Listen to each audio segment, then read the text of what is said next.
리퀴베 올스텐 에어프라이어 오븐을 소개하겠습니다. 네, 요즘에 이게 유행이잖아요. 이게 뭐예요? 올스텐이 올스텐이 중요한 거예요. 여기서. 그렇죠. 올스텐. 네. 스테인레스인가요? 네. 오. 위생적이고 견고하니까. 네. 예. 요즘 그 에어프라이어는 거의 전자레인지만큼이나 필수 가전이 되고 있습니다. 맞습니다. 그만큼 편리하고 만족도가 높은데요. 네. 그런데 에어프라이어 고를 때 뭘 살펴봐야 할지 잘 모르는 분들이 많습니다. 브랜드, 가격, 용량, 물론 이런 것도 중요하죠. 하지만 가장 민감한 것 바로 코팅 제품이냐, 맞아요. 스텐 제품이냐. 맞아요, 우리 맞아요. 이현정 네. 님 말씀해 주셨습니다만은 왜냐하면 코팅 대박. 제품 같은 경우 코팅이 벗겨진 상태에서 고열로 장시간 사용할 경우 그렇죠. 건강에 치명적이라는 논란이 많습니다. 예. 자, 그래서 김용민닷컴에서 리퀴베 올스텐 에어프라이어를 만나보시기 바라겠습니다. 코팅은 제로, 외관과 내부와 구성품까지 모두 완벽하게 풀 스테인레스 재질이라서 네. 정말 튼튼하고 안전합니다. 게다가 14.5리터 대용량이라서 넉넉하고 편안합니다. 기본 구성품인 바스켓을 이용해서 2층으로 조리가 가능하고요. 360도 회전하는 로티세리 모드도 그래요. 이게 뭐야? 로티세리 모드. 이렇게 돌려가면서 우와. 전자레인지처럼 돌려가면서 익힐 수 있다는 짱이다. 거죠? 네. 그래요. 이렇게? 우와. 오, 그래요? 오. 거의 세레모니네. 네. 자, 로티세리 모드. 네. 로티세리 모드. 대박. 네. 게다가 예뻐요. 네. 예쁩니다. 대용량이라서 부피가 커서 오늘 직접 보여드릴 수가 없는데 네. 직접 검색해서 디자인을 확인해 보시기 바랍니다. 사고 싶다. 자, 그러니까요. 가격도 확인해 보셔야 할 텐데 14.5리터 대용량의 풀 스테인리스 브랜드 제품 얼마 될 것 같습니다. 한 20만 원 넘을걸요? 그럼요. 20만 원은 네. 넘어갑니다. 20에 30만 원 넘어요. 스텐이면. 자, 그런데 리퀴 14.5리터 풀 스텐 에어프라이어는 네. 김용민닷컴에서만 15만 9천 원에 모시고 있습니다. 짱이다. 15만 진짜 9천 싼 원. 거예요. 네. 욕하시는 거 아니죠? 왜 이렇게 욕처럼 들려요? 15만이라고 봐요. 15만 9천 원. 15만 9천 원입니다. 자, 에어프라이어 고민하셨던 분들 지금 바로 김용민닷컴에서 리퀴 올스텐 에어프라이어를 만나보시기 바랍니다. 자, 그 밖에도 코로나로 어려움을 겪는 분들께 작은 응원이 되고자 9월에도 김용민닷컴은 전 제품 무료 배송입니다. 어머나, 어머나. 야, 20만 원대인데 15만 9천 원에 팔고도 배송비까지 무료. 야, 저 에어프라이기 없거든요, 집에. 없어요? 이거 진짜 사고 신세계예요. 싶다. 이거 14.5리터면 닭 두세 마리 한꺼번에 전기통닭을 진짜요? 써보니까 사이즈가 제일 중요하다. 사이즈가 제일 중요해요. 저 3리터짜리 그거는 이제 뭐 그냥 삼각김밥 때우고 감자 굽고 이렇게만 되는 조그만 건데. 거. 예. 근데 이거는 이렇게 이제 큰 거죠, 입장으로 엄청. 되면 이제 통삼겹 넣고. 그러니까 돌릴 수 있는 거죠. 오. 김용민 TV 여기 출연료 받으면 이거 사야겠어요. 아이, 뭐 네. 감사합니다. 그리고 남편이 살을 안 뺀다. 그럼 에어프라이어 기에 이게 크니까 여기 집어넣어가지고 14.5리터. 재미도 없고. 재미 있었잖아. 지금 두 사람 웃잖아요 지금. 이게 자본주의 미소라고 몇 번 얘기해요. 진짜. 네, 자본주의 말귀를 못 기회를 알아들어. 죄송합니다. 네. 너무 네. 재밌어요. 자, 여러분 하여튼 한가위 특가 이벤트도 준비했으니까 많은 관심과 성원 부탁드립니다. 드립니다. 네, 감사합니다. 용기의 새로운 도전 썬데이 용인 8090 세대를 위한 라떼 월드를 열다. 썬데이 용인 사건과 실화, 화제의 인물, 음악과 영화 모든 장르를 총망라한 썬데이 용인 9월 5일 팟빵에서 공개됩니다. 썬데이 용인. 아이고, 이거 구독해달라는 말을 깜빡했네. 썬데이 영민 구독 썬데이 구독 부탁드립니다. 조민 씨 이야기를 네. 한번 다룰 필요가 있을 것 같은데. 지난주였죠. 네. 부산대가 이 조민 씨의 입학을 취소하는 그런 네. 결정을 내렸어요. 네. 지금 사실 최종 판결이 나온 것도 아니거든요. 그런데 왜 이런 결정을 내렸는가? 지난 3월에 교육부에서 네. 교육부 장관 지시로 유은혜 장관 지시로 법원 판결 전에 부산대가 사실관계를 조사해서 조처하는 것 그게 무죄 추정의 원칙에 위배되지 않는다. 네. 그러니까 교육부가 소위 말해서 압력을 넣은 거죠. 부산대가 이 조처 계획을 충실하게 이행을 하라라고 교육부가 대놓고 이렇게 얘기를 합니다. 그래서 결국에는 지난 4월에 이제 부산대 내부에서 이제 이것에 대한 조사가 이루어졌고, 당시에는 4월까지만 하더라도 이 어떤 표창장이나 이런 내역이 합격에 중대한 영향을 끼치지 않았고 이것 때문에 탈락한 다른 억울한 입시생도 없다라고 분명히 얘기가 나왔는데 결국 이렇게 판결이 났어요. 네. 그렇다면 왜 판결이 다 나오지도 않은 상태에서 왜 교육부가 이렇게까지, 사실 교육부가 감사해야 될 때가 훨씬 많거든요. 교육부가 학 비리부터 시작해서 감사해야 될 게 얼마나 많습니까? 그런데도 불구하고 판결이 다 나지도 않은 이 사안을 가지고 굳이 이렇게까지 압력을 행사한 이유가 뭘까? 네. 이것에 대해서 많은 사람들이 이게 정무적인 판단이다. 이건 어떤 정부적인 어떤 내용이 있을 것이다. 뒤에 배경이 있을 것이다. 라고 이야기를 하고 있고요. 이것에 대해서 이 열린공감TV가 네. 이 정무적 배후가 도대체 뭘까라는 정무적이 무슨 뜻이야? 정치적으로 정치적인- 판단하는. 정치적으로 보는 거지. 정치적인 계산이 있었을 정치적 것이다. 감각으로. 네. 네네. 그래서 이제 이것에 대해서 열린공감TV가 보도를 했는데요. 일단은 최성해 총장이 측근과 통화하는 내역이 공개가 됐어요. 근데 여기서 이제 등장하는 인물들이 여럿 있는데 그 중에 이제 유은혜 장관 이야기가 자꾸 나오더라고요. 그러니까 처음 이 최성해 씨가 이 유은혜 장관과 안면을 트게 된 거는 2004년에 동양대에서 워크숍이 있었다고 해요. 아. 그러니까 김근태 의원, 고 돌아가신 김근태 의원의 계열, 그러니까 민평련 계열의 네. 의원들이 그때 2004년에 동양대에서 워크숍을 하면서 아. 이 동양대 최성해 총장과 인연을 맺고 이제 얼굴을 트게 됐고, 네. 이런 이제 모임 이후로 이제 알게 됐던 것 같고, 그리고 나서 이제 오래 전부터 이제 알고는 지내왔던 사이인 걸로 알고 있어요. 이은혜 씨가 이제 교육부 장관, 네. 사회부총리가 됐잖아요. 네. 우리나라에서 대학과 초등학교 그리고 유치원은 교육부가 담당합니다. 그렇죠. 예. 중고등학교는 각 교육청이 담당해요. 네. 서울교육청.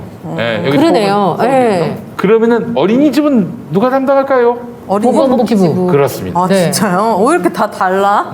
그게 문제인 거예요. 안된 것 같아요. 제가 네. 봤을 때는. 왜 이렇게 다 하여튼 뭐 교육청이 중고등학교를 담당하는 거는 뭐 교육 자체의 의미도 있고 네. 뭐 그렇긴 한데 하여튼 대학하고 초등학교 그리고 유치원은 교육부가 담당하는데, 그러면 동양대 총장인 최성해가 네. 교육부 장관인 유은혜. 유은혜하고 어떤 네트워크가 있는 거는 그렇게 크게 어려운 이상한 건 아니에요. 이상한 건 아닌데 네. 근데 이 인적 네트워크가 네. 심상치가 않은 거예요.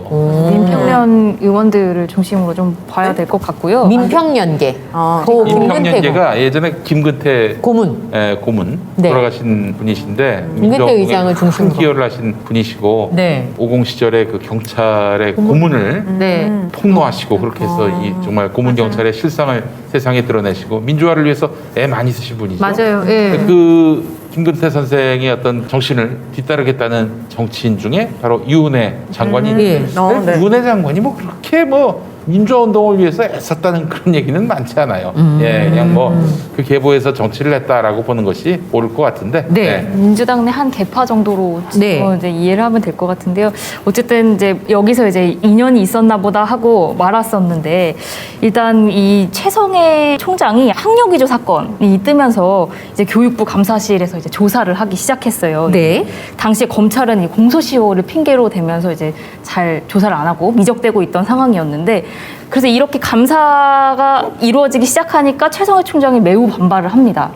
그러다가 갑자기 이틀 뒤에 돌연 자진 사퇴를 해요. 받아들이고. 자진 사퇴. 네. 네. 그리고 이제 교육부는 이 사안에 대해서 교육부 최종 보고서에 올라간 거로는 학력 위조 사건이 아니라 네. 과거 총장 연임할 당시에 어떤 이사회 동의가 제대로 되지 않았다라는 어떤 문제로, 그러니까 절차상의 문제로 최성해 총장이 사임하는 걸로 이제 최종 결론이 나게 된 결론이 난 거예요. 그걸로 네. 이제 정리를 한 거지. 그런절한 거지 이제. 네.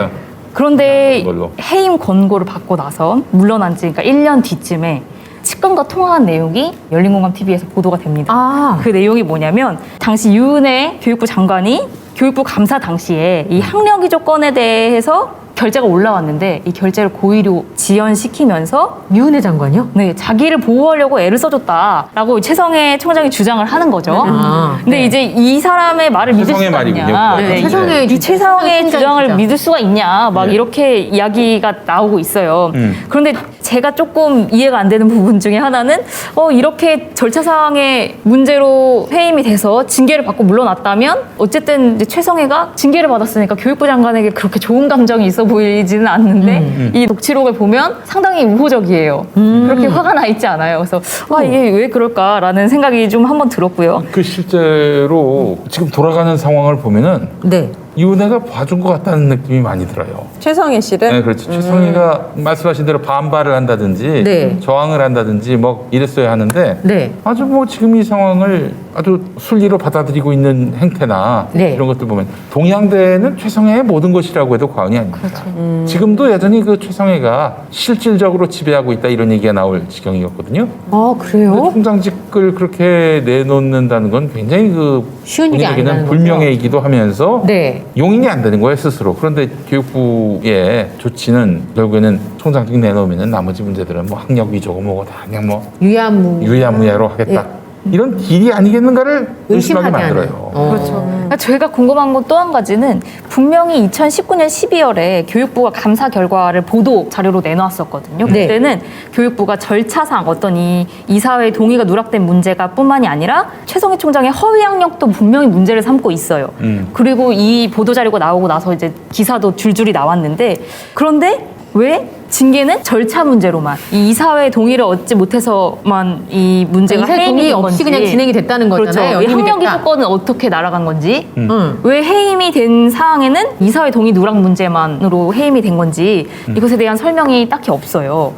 그리고 나서 이제 문제가 되는 발언, 이 최성해 씨가 측근과 통화하는 내용에 유은혜 장관이 나를 봐주려고 했다라는 식으로 밑에서 막 뭘 이렇게 조사하려고 하는 거를 그냥 스톱시키고 이 양반이 자기 서랍에 서류를 그냥 뒀다라는 말을 해서 서랍에 지금 서류를 이 말이 지금 결국엔 봐줬던 거 아니냐 어떤 불명예스러운 해임이나 또 문제가 될 만한 사항에 대해서 교육부 감사가 그 부분에서는 좀 조용히 넘어갈 수 있게끔 해준 거 아니냐라는 지금 의혹이 나오고 있는 상태인 거죠. 사실상 왜 이렇게 교육부가 이해할 수 없는 조치를 취한 건지 충분히 물어볼 만한 할 수 있을 것 같아요.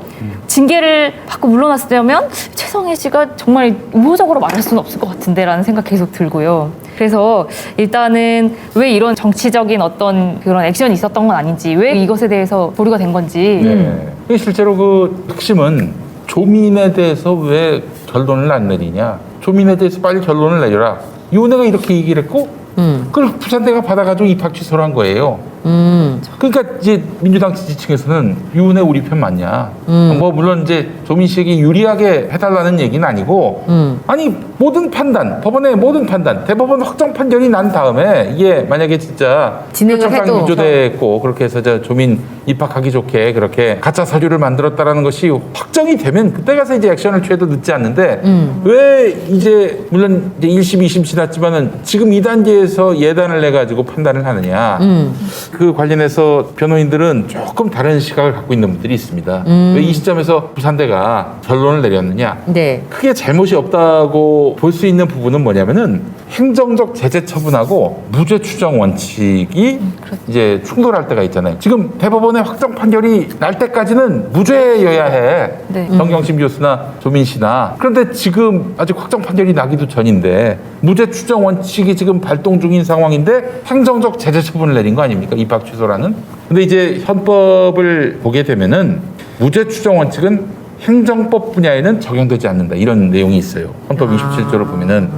그런데 이제 또 뭐가 또 있냐면은 비례 원칙이라는 게 또 있습니다. 비례 원칙. 그러니까 어떤 사람이 잘못을 했어. 그러면 네. 잘못에 합당한 책임을 묻는 것. 이런 것들이죠. 그러니까 무죄 추정 원칙이 적용되지 않는 상황이라 하더라도 과도한 제재를 하는 것은 비례의 원칙에 반하는 것이다. 그러니까 죄진만큼만 벌 받아야 된다 이거잖아요. 네네. 예. 게다가 또 지금 이 사안 보십시오. 아니 언제 입학을 했어요? 2015년에 입학을 했습니다. 예. 6년 전 또 부산대가 밝혔잖아요. 그게 실질적인 합격에 3등으로 합격했다면서. 그 조민이 뭐 끄트머리에서 그냥 조작으로 해가지고 커트라인 안으로 들어가고 그래서 커트라인에서 조민을 이기고 들어갈 수 있는 사람이 뒤로 밀리고 이런 상황이 아니잖아요. 근데 또 오늘은 부산대가 또 24등이라고 그러니까 본인들의 착오를 일으켰다 뭐 이렇게 또 설명을 했더라고요. 24등 몇 등 중에서 그건 제가 못 봤는데 3등이 아니라 24등인데 실제로는 그런데 그게 본인들의 착오였다 이렇게 설명을 또 했더라고요. 네. 이것도 평가 기준이 어떻게 된 건지 왜 3등에서 24등이라고 그러니까요. 얘기가 되는 건지 이것도 좀 밝혀야 될 것 같고요. 그리고 부산대가 처음에는 이 합격과 관련해서 영향이 없다라고 했는데 지금 처음엔 영향이 없다라고 했는데 4월까지만 해도 그렇게 이야기를 했어요. 예. 그런데 이렇게 입학 취소를 내렸던 정원이 120명이네. 120명이에요? 120명. 아, 120명. 그러면 여전히 상위권이 네. 네, 그래서 하여튼 오늘 보도는 부산대에서 실무자가 착오했다. 그래서 3등이 아니라 24등이다.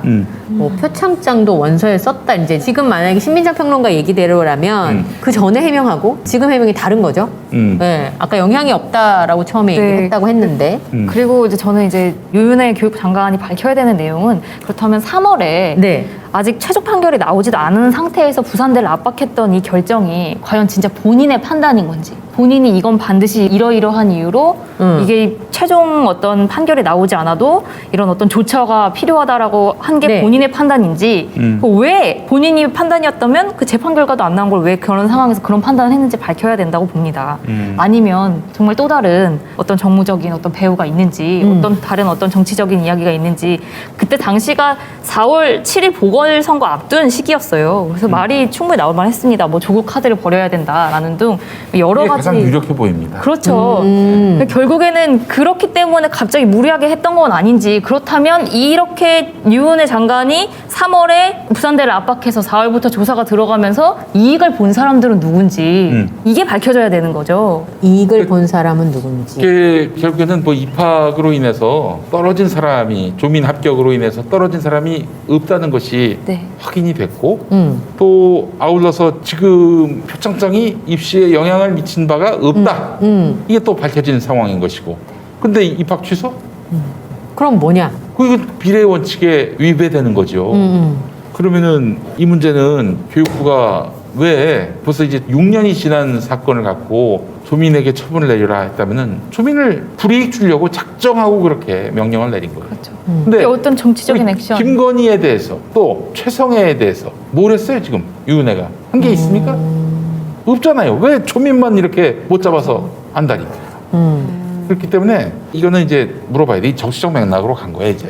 정치적 맥락. 왜 그런 판단을 그 당시 그 시기에 하필하면 그렇게 내렸는지 그리고 이렇게 판단하고 이렇게 액션하면서 누가 어떤 이익을 받는지를 계산을 해봐야 될 것 같고요. 그리고 이 열린공감 TV 보도에서 좀 주목해서 볼 만했던 건 뭐냐면 이 유은혜 장관과 아주 가까운 사이로 알려진 사람 중에 남평호라는 분이 있어요. 이분 이낙연 총리 민정실장 그런데 그 사람도 김근태 계열이야. 네, 아주 가까운 인사고 이렇게 해서 총선 때 이 경기 북부 쪽에 표를 많이 얻게끔 힘 좀 써달라라고 이낙연 측 인사인 이 남평호 총리 민정실장이 식사를 하고 최성애 총장에게 접근했다고 해요. 2번 정도. 아, 그러니까 경상북도 북부 지역 동양대가 영주에 있잖아요. 영주에 있으니까. 그러니까 경상북도 북부에서 이낙연 씨가 선거에서 좀 득표 많이 할 수 덕 좀 볼 수 있도록 도와달라라고 남평호가 최성애한테 얘기했다는 거야. 그렇죠. 그 시점이 언제라고요? 이게 지금 총선 전이죠. 총선 전. 네, 그러면 그리고 조국이 한참 때려 맞고 최성애의 그 표창장 발언 이후로 한참 두들겨 맞았을 때, 조국이 두들겨 맞았을 때. 그 시점 이후로 그렇게 남평호가 찾아가서 최성애한테 이낙연 대선 나오려고 하니까 경북 북부 지역에서 아, 대선 나오려고 하니까. 좀 볼 수 있게 해달라 뭐 이렇게 부탁을 했다는 겁니다. 그죠? 그렇죠. 그리고 나서 이제 교육부의 어떤 감사실의 조사도 학령 기조와 같은 이런 불명예스럽고 좀 문제가 될 법한 사항은 조용히 사라지게 된 그런 맥락이 있는 거죠. 그러니까 이게 사실 한 사람의 인생을 송두리째 흔드는 결론이에요. 이 사람이 지금 의사가 돼서 이제 인턴을 하고 있는데 이 사람이 어떤 입학부터 다 취소를 하겠다고 한다면 그에 맞는 어떤 근거들이 필요하거든요. 모두가 납득할 만한 한 사람의 삶을 부정할 수 있는. 근데 분명히 그게 교육이에요, 그게. 그렇죠. 한 사람을 살리는 게 교육이야. 그러니까 교육자로서 본인이 왜 이런 판단을 내렸는지는 밝혀야 될 의무가 있다고 봅니다. 근데 지금 열린공감 TV 쪽에서 계속 이제 인터뷰에 응해달라고 했는데 계속 거절하고 있고 그리고 또 남평호 전 실장 아까 얘기했던 이낙연 총리의 민정실장 했던 그분은 본인이 최성애와 이낙연을 잇는 어떤 연결고리였다라는 식의 어떤 이야기를 전화로 실토를 하긴 했어요. 아, 본인이요? 네, 그렇죠. 그리고 또 유은혜 장관이 된 그 시기가 이낙연 총리 시절 이 총리가 네. 추천해서 장관이 됐거든요. 아. 또 이런 맥락으로 본다면 충분히 좀 해명이 필요한 어떤 맥락이 있다고 실제로 보여집니다. 우리나라 국무총리가 장관을 추천하게 돼 있어요, 법으로. 대개는 그렇죠. 이제 그건 이제 법조문으로만 있을 뿐이지. 실제로 이제 실상은 대통령이 권한 행사하는 경우가 대꼬자라 하면은 네. 장관이 되고 차관이 되고 그런 일들이 많지만 문 대통령 정부에서는 분명히 이낙연 씨가 인사권을 행사했을 거라고 저는 생각이 됩니다. 예. 그러니까 엉뚱한 인사들이 많이 들어갔지. 이낙연 씨가 행사했으니까 난 그렇게 봅니다. 그거 물어볼 거 그랬다. 응? 뭘요? 왜 인사들이 다 이 모양 이 꼴이냐고.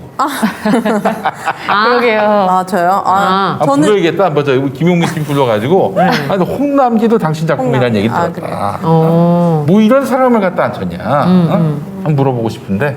저는 그 조국 전 장관님 가족에 대한 이런 사건들을 볼 때마다 느껴지는 게 조국 전 장관님은 제 기준에서는 엄청난 기득권 세력이었고 권력층이라고 생각했는데 그런 사람마저 본인들의 사리사욕이나 권력 유지를 위해서는 그런 사람마저 그냥 가족까지 뼈를 가루로 만들어버리는 그런 느낌인 거예요. 잔인하다. 이런 걸 보면서 아 우리 사회가 내가 모르는 세상이 있는 거 아닌가. 있구나. 얼마나 그 권력욕이라는 게 무섭고 강하고 얼마나 좋으면은 저렇게까지 한 사람의 가정을 파탄시키면서까지 뭔가 감추려 하고 유지하려고 할까 좀 무섭더라고요. 그래서 더 들여다보는 게 그러니까 조국 전 장관님의 심정은 감히 제가 상상할 수 없겠지만 그거를 들여다보면 들여다볼수록 부정하고 싶은 우리나라의 어떤 그런 기득권들의 이면. 현실 이면 뭐 앞에 나와서는 국민들을 받들겠다 섬기겠다 뭐 억울한 사람이 단 한 사람도 나오지 않게 입법을 하겠다 뭐 이렇게 얘기하고 있는데 전혀 그런 말들이 설득력으로 다가오지 않는 것 같아요. 근데 저는 부산대 입장이 만약에 오늘 발표된 걸 보면 내부자의 착오이고 그 다음에 표창장을 원서에 썼다라고 얘기를 했는데 네. 또 사건 초창기에는 표창장은 영향을 주지 않았다. 네. 이렇게 얘기를 했다면 네. 이유가 뭔지 무슨 뭐 기재한 서류가 내용이 다르다라고 하는데 이거는 누가 봐도 이건 말 바꾸기고 이건 누가 봐도 아 이건 떨어뜨리려고 아 여기서 야 요걸로 걸리겠다 요걸로 하자 서류가 다르다고 하자 이렇게 한 느낌이 나요. 왜 4월에 정말 중요한 건 입학하는데 영향을 끼쳤는가 이걸로 손해본 사람이 있는가 이게 정말 중요한데 아니라고 했거든요. 그런데 이렇게 판단이 난 것도 저는 납득이 이게 안 이제 가고 그거는 유은혜가 푸시해가지고 결국엔 조민씨 입학을 취소한 격이 됐어요. 그거는 부인할 수가 없습니다. 전 처음에 그래도 유은혜 씨가 정무적 감각이 없어서 낚였구나. 이 우리 사회는 조국을 죽이려고 하는 세력들에게 그 농간에 네. 휘둘렸구나 그렇게 생각을 하려고 했는데 네. 그 전이 아닌 것 같아. 성공한 것 같아 느낌에. 성공이야? 성공. 의도한 바가 이제 달성됐으니까. 유은혜 씨는 분명히 답변을 해야 될 겁니다. 답변을 해야 될 거예요. 유은혜, 오윤혜 이렇게. 유은혜. 아니, 내 이름을 부르는 것 같아. 의리가 가지고. 있잖아. 의리가 오윤혜는 답을 했잖아요. 의리가 있지. 예. 아, 근데 정말 너무 화가 납니다. 그리고 제가 지금 여러 당내 인사들을 한번 쭉 취재를 해봤는데 네. 이은혜 씨한테 굉장히 기분 나쁜 얘기일 수도 있는데 들어요. 뭐 당내에서 다 그렇게 얘기하는데 이건 누가 시켜서 한 것일 것이다. 이은혜가 네. 자기가 뭐 자발적으로 했을 가능성은 없고 누군가가 그렇게 하라고 해서 했을 것이다. 네, 억울하면 이게 밝히면 한 됩니다. 5명 물어봤는데 5명 다 그렇게 얘기했다. 네, 억울하면 왜 3월에 그 압박했던 그 결정, 그게 본인이 판단인지 아닌지 밝히고 저기 4.7 재보궐선거 직전에 왜 그렇죠. 그랬는지. 왜 하필하면 네. 4월부터 그렇게 바로 부산대가 이 조사에 착수할 수밖에 없게끔 했는지 그리고 그게 뭐 본인의 판단이었다면 왜 그런 판단했는지 밝혀야 되고요. 아니면 뭐 정말 이게 4월 7일 선거와 관련이 없었는지 이런 어떤 의문에 대해서 밝힐 필요가 있다라고 생각이 듭니다. 네. 아, 참 너무 잔인합니다. 제 아내도 제가 정치적 입장이 너무 뚜렷하니까 네. 가정의 평화를 위해서 정치적 견해는 얘기하지 않는데 근데 조국 전 장관 따님에 대한 이런 부산대 결정을 놓고 아니 너무한 거 아니야? 어떻게 이렇게 사람들이 잔인할 수가 있지? 이렇게 얘기하더라고요. 네. 이낙연 씨 본인은 모르는 일입니까? 잘 모르는 일이에요? 한번 묻고 싶었어요. 예. 왠지 내일 모르는 아침에 일이에요? 또 이분 저분의 얼굴을 기사에서 볼 것 같은 그런 예감이 듭니다. 요즘에 김영민 최고위원도 사실 기사에 많이 나시는데 이제 제가 아는 얼굴이 저분이다 보니까 기사에 나와 아침에 뭐지 또? 두근두근하면서 보시는 아니 근데 진짜 너무해요. 제가 사실 또 우리 조국 전 장관 출판사에서 저한테도 책을 한 권 얼마 전에 조국의 시간 예. 네. 그래서 이제 사인을 담아서 보내주신다고 했는데 네. 나는 뭐 언젠가 오겠지 했는데 아 우리 아내는 기다리대. 아, 기다리더라고. 네. 그래서 어떻게 뭐 기다리는 사이 내가 낸 책 사인 하나 해줄게. 됐다고. 아, 됐다 그러셨어요? 책도 쓰셨어요? 아주 꽤 아, 썼습니다. 부지런하시네. 아니, 10권 책을 쓰셨어요. 10권이나 네, 10권 굉장히 이상. 많이 썼습니다. 네. 팔렸어요, 많이? 많이 팔린 책도 있었고 있었죠. 우와. 제일 많이 팔린 책이 도 못 넘긴 책도 있고 그렇습니다. 아, 네. 그럼 제일 많이 팔린 책이 어떤 겁니까? 그 이제 이전에 조국 현상을 말하다라는 책이 있었어요. 아. 그래서 낙곰수 했을 때 네. 김용민이가 처음 세상에 알려졌을 때 그때 와 이 낙곰수를 돕는 기다 해가지고 어마어마하게 사주셔가지고 그게 10세를 기록. 10세. 욕인 줄 알았어요. 대박. 네, 10세가 됐고 조국 대박이다. 현상을 말하다의 그 조국은 조국 전 법무부 장관인데 네. 보수단체에서 연락이 왔어요. 왜요? 와서 강의를 해달라고. 어머. 왜요? 그래서 아니 저를 왜 했더니 아 이번에 조국의 현상을 말하다라는 책을 쓰지 않으셨냐. 네. 어? 아. 조국이란 말은 주로 이제 보수 쪽에서 많이 조국이야, 우리 조국. 조국. 네, 우리 조국. 조국의 네. 현상을 말하다 해서 한번 부르고 싶다고 해서 사양을 했습니다. 예, 그랬더니 가보시지. 그럼 돈 많이 주셨을 텐데. 돈 많이 줬습니다. 그니까. 그럴 것 같은데. 거기는 이게 크더라고요. 근데 가셔가지고 만약에 그 책 내용을 얘기하셨으면 아니 우리 저 이현정이 그거 오해를 하시는데 김용민은 OEM형 평론가입니다. 그게 뭐예요? 주문자 생산 방식. 아, 그쪽이 원하는 멘트, 달달한 시큼한 멘트. 대로. 녹음만 안 되면은 네. 그쪽이 원하는 멘트 다 해줍니다. 네. 이낙연 후보도 좀 더 친해지시면 네, 그렇지. 네. 아 그럼 굳이 나오셔야 되겠다, 그죠? 굳이 나오셔서 자꾸 면을 트시고 자꾸 보면 또 사실 저분이 또 마음이 약해가지고. 아니, 근데 제가 또 이제 또 너무 나가는 바람에 네. 이제 뭐 되돌릴 수 없는 사이가. 아, 저는 캠프에 있다면 네. 김용민 TV 출연을 적극 추천할 것 아, 같아요. 그게 한시죠. 예, 그럼요. 지지율을 올리고 네, 싶다면. 근데 보니까 나와야 오늘 매불쇼를 끝으로 이제 네. 더 이상 이쪽에. 우리하고 코드가 맞지 않는데 나가지 말자 이런 얘기가 아마 캠프 내부에서 돌고 있을 거예요. 왜냐? 오늘 가서 실컷 놀림 당했거든. 얻은 게 없으실까요? 아니 근데 그게 더 좋을 수 있어요, 사실. 사실 그 유권자 입장에서 볼 그렇죠. 때는 마음이 돌아설 수 있어요. 그럼요. 왜냐면 저분 아니, 근데 항상 그런 엄근진이었는데. 맞아. 얻어맞으면은 썩소를 듣더라도 그냥 아이고 내가 한번 비난을 듣겠습니다. 네. 조롱거리가 되겠습니다.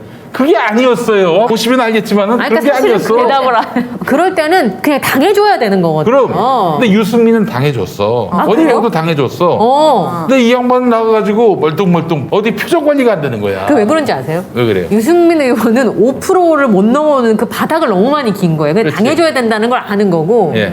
이낙연 전 대표 같은 경우는 이 바닥을 긴 세월이 없었던 거죠. 네. 그러니까 아스팔트에 얼굴을 갈아본 경험이 있는 사람과 없는 사람은 그렇지. 예. 그런 사람이 대통령이 돼봐.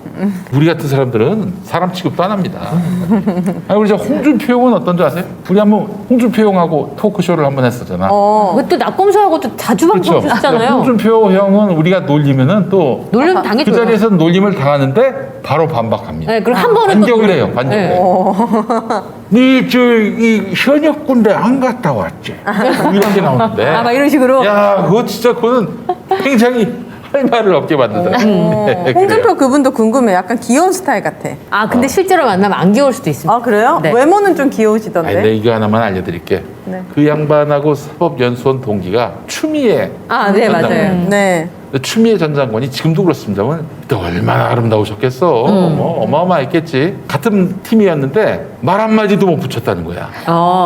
말 한마디도 못 너무 붙였대. 콧대도 높고 너무 예쁘고 내가 이런 가서 느낌이라. 얘기했다 딱이 맞을 것 같아. 왜냐면 같은 지역 출신이잖아요. 거긴 네. 창녕이고 대구니까. 근데 이제 이렇게 얘기하기가 좀 접근이 좀 쉽지 않고. 그러니까 이제 우리 홍준표 형이 막그 맞춰갖고 그런 것도 실상은 자기 안에 있는 여린 마음을 감추기 위한 그런 행동이라고 봐야 될 것 같습니다. 근데 조금 나이가 들어가면서 이 반격하는 속도가 좀 느려졌다는 느낌을 전 좀 받았었거든요. 이제 그분을 보면서 느꼈던 건 본인이 열이면 듣는 사람도 열이다라는 걸 좀 기억해야 되는데 네. 자기는 독서를. 아니 여린 사람은 그런 생각할 여력이 없어요. 네. 그래서 근데 어쨌든 그분이 그래도 오랫동안 선수를 우리 흔히 하는 경상도말 독고다이로도 쌓을 수 있었던 이유가 낙곰수에도 나올 수 있는 사람이기 때문에. 네. 네. 그렇게 자기가 씹히는 걸 알면서도 나올 수 있었기 때문에 저는 그래도 당 대표까지 했다고 생각해요. 개인적으로. 자기가 씹히지 않고 있다라고 생각해서 나오는 것일 수도 있어요. 아, 그래요?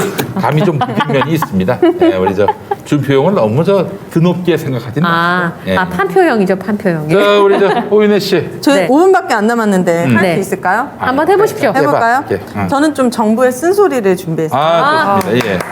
왜 이게 두 가지 기사 다 이제 공통점이 있는데요. 첫 번째는 최근에 PD수첩에서 올해까지 이태원 상권만 조사를 했을 때 올해 상반기까지 이태원에서만 345곳이 폐업을 했어요. 그래서 이제 이태원 하면 거기 떠오르는 지금 없어요, 그냥 가게가. 거기 그냥 약간 귀신 나올 것 같아요. 맞아요. 그래서 이태원 하면 홍석천이 떠오르잖아요. 그렇죠. 그래서 이 홍석천 씨도 7개 가게를 이태원에서 운영했지만 맞아요. 결국 마지막 가게까지 다 폐업을 하고 그리고 20년 만에 이제 마지막 가게 문 닫을 때 많이 울었다. 근데 저 오빠가 저 가게를 닫는 건 진짜 어마어마한 일인 게 맞아요. 석천 오빠가 사실은 프랜차이즈를 안 했어요. 프랜차이즈 얘기가 되게 많이 들어왔는데 퇴직한 사람도 퇴직금 털 수 없다 그래가지고 아이고 세상에. 그렇게는 못한다라고 하면서 본인이 방송 출연료 받아서 저 가게 하나씩 다 오픈을 한 거예요. 네, 맞아요. 거의 이태원의 상권을 살리다시피 했었는데. 그 형은 영혼이 맑은 사람입니다. 그러니까요. 네.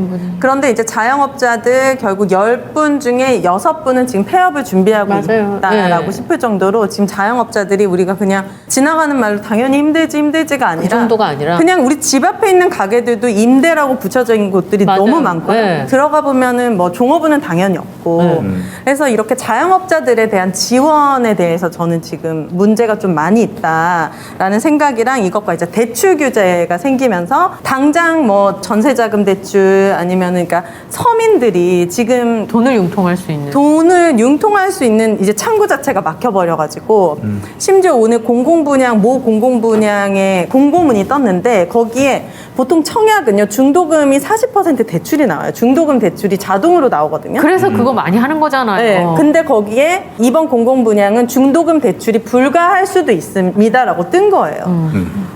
서민들을 위한 또 공공분양들이 있잖아요. 그래서 이렇게 대출 규제도 그렇고 자영업자에 대한 지원을 하는 이런 방식들을 봤을 때 우리나라가 OECD에 비해서 나라의 부채율은 높지가 않은데 가계 부채가 1위래요. 네. 그러니까 우리 이 빚을 다 개인이 짊어지고 있다. 이건 뭔가 굉장히 잘못되었다. 왜 소급 적용을 하는지 모르겠는 거예요. 선별적으로 지원했으면 좋겠는 거예요. 자영업자들도 보니까 50만 원에서 2천만 원 뭐 이렇게 얘기하는데 지금 2년 가까이 되는 손실이 50만 원으로 충당이 되는 가게가 어디가 있습니까? 아무리 작아도. 그치. 그러면 공무원들이 제 느낌은 너무 탁상공론하고 있다. 이 대출 규제도 가계 부채가 너무 늘었기 때문에 줄여야 된다라고 하면 부채가 많은 사람들에게 선별적으로 쪼임을 줘서 몇백억씩 받는 사람들은 심지어 낮은 금리로 받는단 거기 말이에요. 우대해주죠. 심지어 VVIP 니까. 우대해주잖아요. 왜 그 사람들은 쪼이지 않으면서 결국에는 서민들이 이 대출까지 못 받아서 집을 날리고 제 친구도 지금 계약금 6천만 원을 날리게 생겼다는 거예요. 전세 자금 네, 이 계약을 대출이 안 했는데 되니까. 왜 이걸 떠안아야 되는지 그리고 자영업자들도 뭐 주민센터 동사무소 다 공무원이잖아요. 각 지자체별로 조사해가지고 더 많이 필요한 사람들한테는 더 많이 주고 조금 필요한 사람들은 조금 줄 수 있게끔 그리고 무슨 카드가 되는 데는 뭐 되네 뭐 현금으로 받은 데는 안 되네 막 너무 뭐가 많은 거예요. 그래서 이 나라에서 일을 하는 사람들은 왜 이렇게 일을 비효율적으로 할까? 왜 자기들은 편하겠죠. 당연히 너네가 자영업자들 신청해. 그러면 거기에 선별해서 지급해 줄게. 대출 이제 안 돼. 뭐 은행들한테도 이제 안 돼. 이렇게 보면 본인들은 일하기 편할 수는 있겠지만 왜 그 피해를 제일 어려운 사람들이 다 떠안아야 되는지 이게 너무 답답하고 너무 이렇게 하면 안 되지 않나 일을 나라 돈을 심지어 국민의 세금으로 먹고 사는 사람들이 조금만 더 노력하면은 다른 방식이 있을 텐데 피해를 덜 줄일 수 조금 더 있는. 창조적인 방식으로. 결국에는 네. 자영업자 지원을 할 거면 나라에서 정부가 규제해서 자영업자가 장사를 못하는 상황이면 이분들의 수입만큼 보존해줘야 됩니다. 근데 지금 기획재정부에서 돈 안 주죠. 이런 소상공인들을 위해서 정말 충분히 이 사람들이 먹고 살 만큼 주는가? 그렇지 않아요. 그렇다고 하면서 또 그럼 이 사람들이 조금 그나마 숨통이 트였던 때 언젠가 이 국민들이 다 보조금 받아서 국가에서 다 지출하게끔 했을 때 그때 조금 내수 경제가 살아났었죠. 근데 그것도 어려운 자영업자, 어려운 사람들 두텁게 지원하려고 전국민 재난지원금 안 줍니다라고 해서 그것도 내수도 못 살게 하고 그리고 이 사람들이 자기들의 어떤 그 나라의 규제를 따라서 손해보는 만큼 지원도 안 해주고 그러면서 대기업들만 계속 지원하고 대기업들만 살아가게 하는 그런 식으로 돈을 쓰기 때문에 저 문제라고 생각해요. 같은 맥락으로 대출 규제도 다주택자 아까 말하신 수백억씩 대출 받는 사람들 강력하게 규제해야겠죠. 한두 채 사는 사람들 또는 이제 뭐 이름이 걸려 있어서 억울하게 두 채가 된 사람, 억울하게 된 사람들 이런 사람들이 대출 규제를 받아서 계약금 날리게끔 되는 상황은 안 될 것 같아요. 결국엔 돈 많은 사람들에게 들어가야 될 규제가 오히려 돈 많은 사람들은 규제 안 가요. 그러니까 제 생각 왜 할 수 있는데 안 하냐는 거예요. 본인들이 일이 많아지긴 하겠죠. 무주택자들이 또는 지금 대출 안 받는 사람들에게 받을 얼마나 어려워요 개개인에. 하지만 해야지. 자기들이 돈 받고 일을 했으면 그 일을 하라고 돈을 주는 건데. 그리고 자영업자에 대한 지원도 마찬가지예요. 이 사람들이 뭐 유럽 같은 경우에는 이미 일을 안 하고 살 수 있게끔 충분히 보조를 해주잖아요. 그러기에 우리가 세금도 걷는 거고 거기까지는 바라지 않다고 하더라도 이렇게 10곳 중에 5, 6곳이 문을 닫는다. 그 사람들은 버티고 버텨서 결국 빚만 남긴 채로 문을 맞아요. 닫는 거거든요. 맞아요. 빚으로 남는 왜 이렇게까지 좀 내무는지 내년 예산이 600조가 넘었대요. 사상 최고액이래요. 네, 근데 전 640. 하나도 안 기쁜 게 이 돈이 과연 어디로 제대로 갈까? 쓸까? 어제 이낙연 후보자님이 얘기했어요. 출산에 들어가는 돈이 30조래요. 저는 너무 이 30조라는 어마어마한 돈이 얼마 받아왔어요, 애기 나면서? 저는 30만 원 받았고요. 이 30조라는 돈이 과연 제대로 쓰이고 있나? 네. 지금 아이를 낳고 키우기 좋은 환경이라고 누가 말할 수 있나?